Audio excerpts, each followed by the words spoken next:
جای طرفدارا خالیه اینجا نه؟ امروز میخوام یه قابلی پلو ناب تو طبیعت براتون درست کنم که تا حالا نخورده باشید. تب و تب در زدم دست پر اومدم با یک چند تا شاخ گل اسم تو چیدم چشو تو زود ببر حالا آروم بخور واسه هر ثانیه من نقشه کشیدم اومدم واسه تو شبا رو شیدم اومدم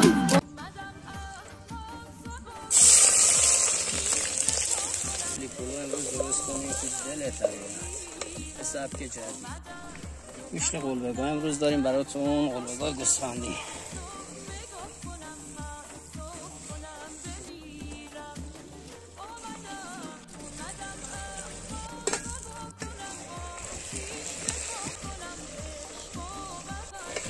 اوه گوشت رو ببین،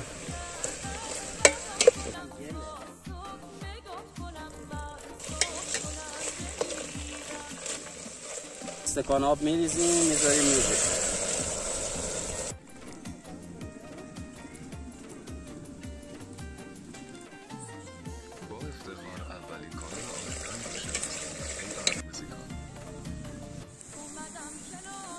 هویجو میذاریم آماده بشه کنار آتیش.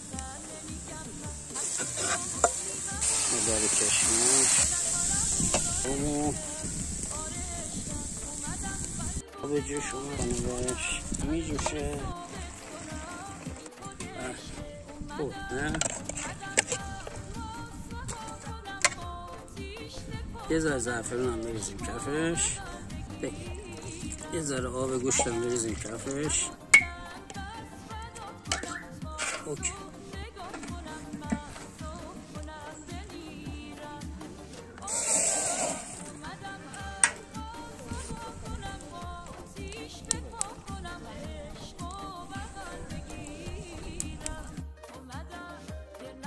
آماده شد و ساتوریش کردیم و سیرم که توش رنده کردیم. یه ذره ماست هم بهش اضافه کنیم.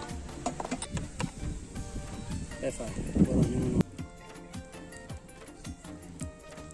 نمیخواد. اینم قابلی ما تاش سوخته.